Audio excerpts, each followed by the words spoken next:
sabi niya, Melvin, nagbabarila na dito, pumuputok na dito. Anong gagawin mo? Tulungan mo kami. Something to that effect, no? Yung sinabi niya. Tapos ang sinagot sa kanya was, wala akong magagawa. Wala ako dyan. Wala kami dyan. Wala kami dyan. Pinalis kami dyan. So when I heard that, medyo napariyak ako kasi I'm like, what? Nagtawag kami. Remember there's nagpuputukan sa likod namin, madilim yung ilaw. Eto ka, naghahanap ka ng lifeline. Tapos, ang sagot sa'yo is, wala kami magagawa. Wala kami dyan. So, I was so taken aback na, ha? Ha? Like, kung kayo nagdahil ng pulis, tapos ang sagot sila, wala akong magagawa. Yun yung feeling ko. I may be a senator, but I'm a human being. I'm a woman, I'm a mother, may mga anak ako. And in those circumstances, I was scared. So tawagan mo yung tao with the hope na may gagawin for you. Nag-message din ako kay Secretary Vince Dizon, Vince, what's going on? Do you know what's going on? Binabaril kami dito. And then, so, that's me reaching out to someone I know, and then Senator Lauren reaching out to somebody she knows. So when I heard that reaction ni Director Matibag na, wala kami magagawa, wala kami dyan. I was like, what? You do something, do your job. Yun yung sinagot ko sa kanya. Tapos sinigawan niya ako, sagot niya sa akin is, wag mo akong sigawan. I was so shocked na yun lang ang sasabihin mo sa akin. Hindi man lang niya tinanong, okay ba kayo? Patayin niyo yung ilaw niyo, huwag kayo lumapit sa bintana. Ano ba sinasabi ng isang professional na expert dun sa mga under siege, which is how we felt. Ano ba dapat ang sabihin mo? Huwag mo akong sigawan? Siyempre, magtataas akong boses. Ngayon pa lang nga, nagkikwento ako sa inyo, tumataas yung boses ko, di ba? I was trying to be very calm because I'm a believer na pagkalma ka, you can think clearly. Pero nung sinagot akong gano'n na, this is the people who are supposed to help us, na sinagot kami ng gano'n, we're left on our own? Di siyempre sabi ko, do your job. Yun. O ngayon, I want to share this with you because later on, nagpa-interview siya at ito yung sinabi niya.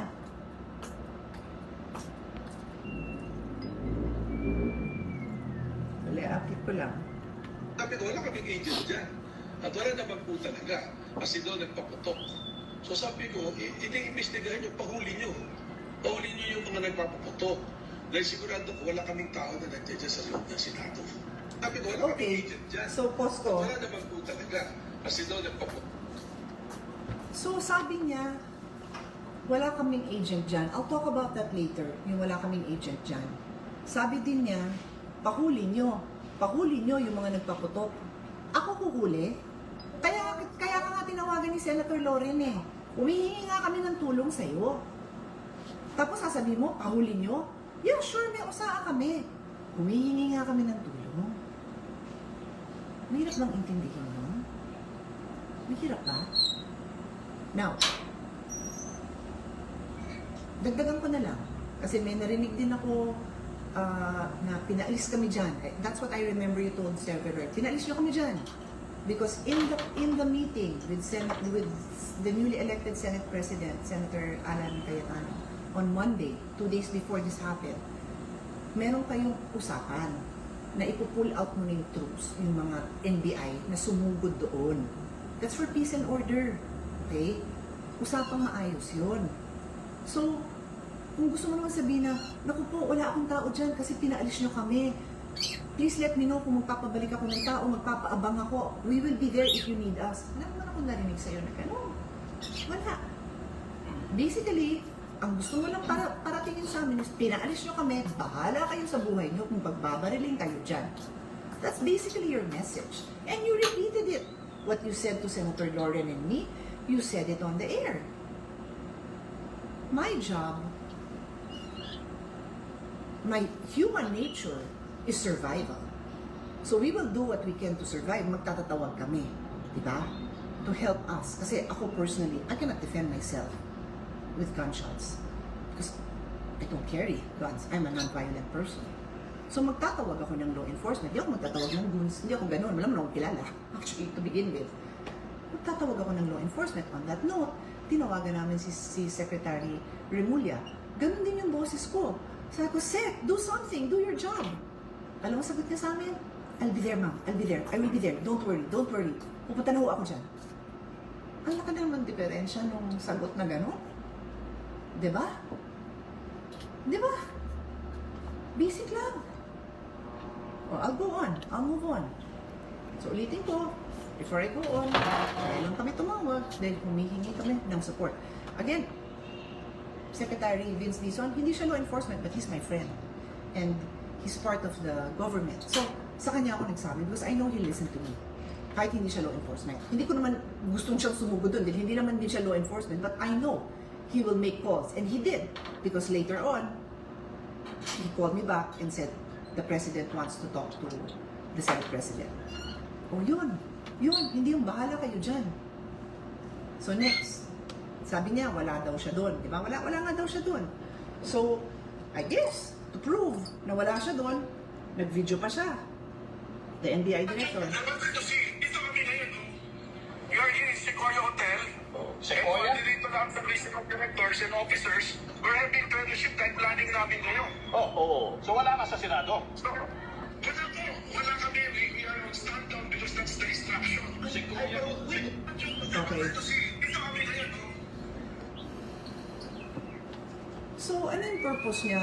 Gusto niyang i-prove na wala sila sa Senado probably because there already was info na NBI yung tumitira. So, yung first objective niya, I think, because I'm not him, so hindi ko kayang pangunahan kung anong nasa isip niya. But as a lawyer, when I look at his video, gusto niyang i-prove na wala siya sa Senate. Nandun siya sa Sequoia. Take note, this was after I asked for help. Senator Lauren and I, 2 female senators of the Republic of the Philippines asked for help. And nandun lang siya sa Sequoia, nagti-team building. Again, take note, walang masama sa team building. Walang masama sa planning session. Kailangan ng gobyerno yan. Siyempre, kailangan maayos yung pagpaplano nila. Wala akong problema doon. But there's an emergency going on. Tapos tuloy-tuloy lang yung team building mo? Tuloy-tuloy lang? Totoo? Kawawa naman ang mga Pilipino kung ganyan ang attitude natin. Paano na lang pag ang tumawag ay si Aling Maria, si Aling Nene, meron akong putukan dito sa amin. Sorry, nagti-team building kami. Ganun? I mean, think about it. That's why I'm doing this video more than 24 hours after the event because I've had time to reflect and to think. Doon sa first video ko, sabi ko, di muna ako magbabanggit ng pangalan, di ako ma-accuse. But now, I'm not accusing, I'm just stating facts. And my observations. They're my personal observations. You don't have to share them, but they are my observations of the facts that happen. And the reaction of a top agency involved in crime detection, investigation, peace and order. Nandito kami nagti-team building. Bahala kayong magputukan dyan. Ang gusto lang na i-prove, wala siyang tao sa Senate. Ba't di ka man lang, ito lang. If there was a genuine desire for peace and order na magkaayusan, pwede naman sabihin kay Senator Lauren, just tell Senate President to give the word. We will be there to assist. Or we will park our people nearby. Call us if you need us. May ganun. If I missed it, then I'm sorry. But I didn't hear anything. In fact, all the videos are like this. That's why I bothered to show it. I took time to digest before I make these statements. My next point. When I butted in, kasi si Lore naman ang kausap niya, pero talagang sumingit ako. Sabi ko, nung sinabi niya, wala kami dyan. Inalis niyo kami dyan. Wala kami magagawa. I said, what? Do something. Do your job. Tapos ang sagot niya sa akin is, huwag mo akong sigawan.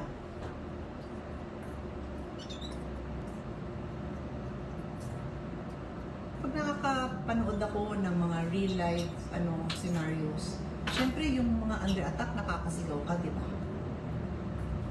Either sisigaw ka ng saklolo o sisigaw ka ng tulungan niyo po kami. Tapos kunyari may nakita kang pulis o kung sino man dumaan, tulungan niyo kami, ano ba? Tulungan niyo kami dito, di ba ganon? So normal naman yung reaction ko, di ba? Mag-apologize pa ako dahil medyo pasigaw yung boses ko. I don't mind. Pasensya na po. Pero siguro naman, just get the job done.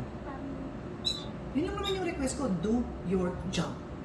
Sinabi ko yun kay Secretary Remulla, no problem with him.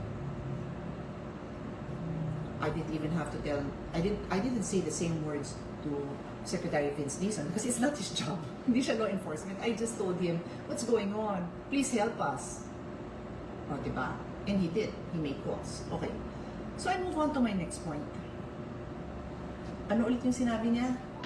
Ulitin natin ha. Ulitin natin. I wanted to see, dito kami ngayon, no? You are here in Sequoia Hotel. Sequoia? And dito lahat ng regional directors and officers, we're having fellowship and planning namin ngayon. Oo. So wala ka sa Senado? So, wala kami. We are on standdown because that's the instruction. Sequoia? Okay. So wala sila dyan. Okay, sige, wala po kayo sa NBI. Ay, wala kayo sa Senate. Okay, wala kayo. Sige. Established na po yun. And in your previous sinabi niyo din, sabi ko, eto, balikan ko yung first ha, kasi ito na yung next point ko. Ulitin natin yung first video. The first video. Sorry, the first video. Wala kaming agent dyan. Oh, ulitin ko yan. Sorry, importante yan eh. Importante yan. So sabi ko, wala kaming agent dyan. Oh, narinig nyo ha? Wala kaming agent dyan. Kasi doon nagpaputok. Oh, ulitin ko pa ulit. Imbestigahan yung pahuli nyo. Sabi ko, wala kaming agent dyan. Yun na. Wala naman po talaga. Kasi doon nagpaputok. Wala kaming agent dyan at wala naman po talaga. Okay? Yan yung interview niya noong May 13. The following day, on May 14, I'm sure na wala po tayong tao sa Senate premises, sa Senate building po. Pero nag-request po si G.M. Rick Piloso na magpadala po ng NBI. So yun po yung nangyari. Meron po tayong mga NBI doon po sa GSIS. I'm sure na wala po tayong tao sa Senate premises. okay, ulitin ko yung sinabi niya. Wala daw siyang tao sa Senate premises. Sa Senate building, wala daw. Pero dun niya ni-reveal the following day, May 14, Thursday, na meron tao sa GSIS. Okay? So, meron tao sa GSIS. So, ano yung pinapahiwatig niya? Sa Senate wala, pero sa GSIS meron. Mga kababayan, I would assume, lahat po kayo, hindi kayo familiar sa GSIS building, sa Senate building. So, I will show you what it looks like. Here. Itong buong to, okay? Itong kulay dilaw is the building. Building yan, okay? Building yan. Ito garden. Garden yan, okay? Work. Pin yan ng chief of staff ko. Office ko yan. Kung mapapansin mo, parang ganun, kasi parang terraces yung design. I'll show you a picture actually later. Basta yan yung office ko. Yan. Tapos, katabi ko mga ibang senators dyan. Tapos, oops, meron sa kabila. Sa side na to, yan yung office ko na nakaharap sa garden ng GSIS. Anong building to? Nakalagay, Union Bank of the Philippines. Yan lang naman yung tag, no? But GSIS pa rin yan. Hindi Senate office yan. GSIS offices yan.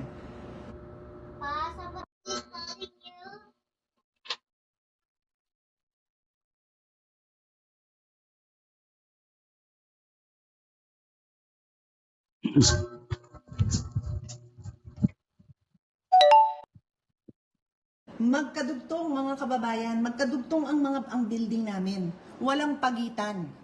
Magkadugtong ang building namin kasi kaming senators, nagli-lease kami, nagre-rent kami sa GSIS. It is one complex. Look, it is one building. Naghahanap ako ng picture ko, pero sige, pakita nyo na lang. Kaya lang yung photographer ko kasi, nagpa-picture ako dito kasi may parang balkonahe yan eh. Nagpa-picture ako dyan. Kaya lang close up. Gusto ko sana na pag na-picturean, I'll do it on Monday pagpasok ko ulit sa Senate. Pag picture mo na ganun, makikita mo yung likod nun. Ang likod nun, yung garden that we share. Okay? So, pag sinabi ni NBI, ayan, ito yung picture ko. Unfortunately, sobrang galing ng photographer ko. Hindi mo makikita yung likod nun. Pero, yan yung mga halaman ko dyan. Yan yung naka-display dyan sa balkonahe.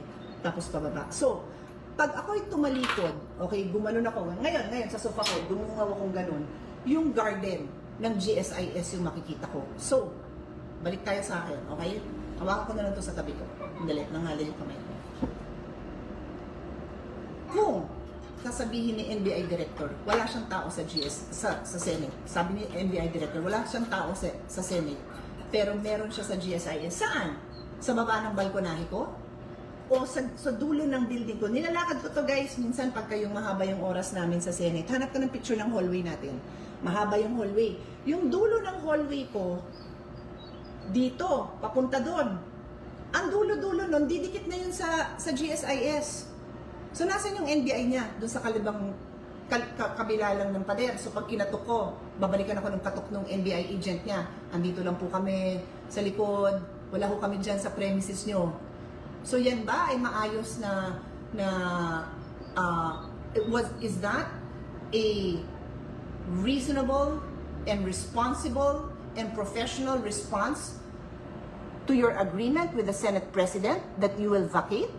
Tapos nandun ka lang pala sa gilid namin? Pag naghulog ako ng barya, dun sa ganon, sasaluhin ng agent mo yon. Pag kinatok ko yung pader, nandun pala yung agent mo. Tapos hindi ka makasaklolo? Sasabihin mo, wala kang tao? Anong klaseng tao ka? Paano ng mga kababayan natin kung naglolokohan tayo ng ganito? Yun lang po, ang point ko. Yun lang. Ano tong picture? Ayan. Ito yung hallway na sinasabi ko. O yan, mababaliw na ako sa kakahawak nitong mga gadgets. Pag naglakad ka dyan sa hallway, ito yung hallway. Ito. So, ang dulo niyan, dikit na yan dun sa premises ng GSIS because this whole thing is the GSIS compound. Okay? Yun lang yun. Isang buo yun. Kaya NBI Director, Diyos ko, huwag kang manloko ng mga tao na wala ako sa Senate, nasa GSIS. Dikit lang po tayo para tayong boarding house. Magkakadikit. Hindi tayo para mga luxury mansion na makakapal yung pagitan natin, na may makapal pa na pader. Wala. Huwag mo kaming lukuhin. At huwag mo lukuhin ng taong bayan. You were right there. Not you personally, but your people. If you wanted to tell me and Senator Lauren that you wanted to help, you could have said, may tao ako sa GSIS kasi nag-request si President Veloso of GSIS ng security. Pwede silang tumulong sa inyo. Ba't walang ganon? Isipin mo nga. Isipin niyo mga kababayan. Daming conspiracy theories dyan. O yan, ang isipin niyo. Ba't naglolokohan tayo? Take a moment to think about it. Look at that. I'll show you the live photo. Ito, medyo mas mahirap intindihin. Pero, ayan no, paikot lang yan. Yan yung garden. Iisang building lang yon. And I wanna show you our address. Sorry, tuloy ko na to. So, kung galing ka dun sa taas, pababa, ayan lang yan oh. Ito building namin. Ito yung garden. So, paano kung may agent siya dyan? Pwede naman kaming akitin. Pwede kaming barilin. Nakarinig ka kami ng barilan. Tapos sasabihin mo, wala kang agent, tapos kinabukasan, meron, pero nasa GIS, nandun? O ito, staff ko to. Pababa sila from my office, yung ngayong balkonahe, pababa dun. Ang baba nun is, yung garden nga na sinasabi ko. Don't lie. Problema dito sa gobyerno, dami nagsisinungaling. I want to show our address. Do you have it in your phone? Here. Ito, pag ginugel nyo, Google ba to o Waze? Ewan ko, bahala na. Google. Senate of the Philippines. Address namin, no? Finance Center, GSIS Building. Ayun. Kasi nga nasa GSIS nga kami. Okay?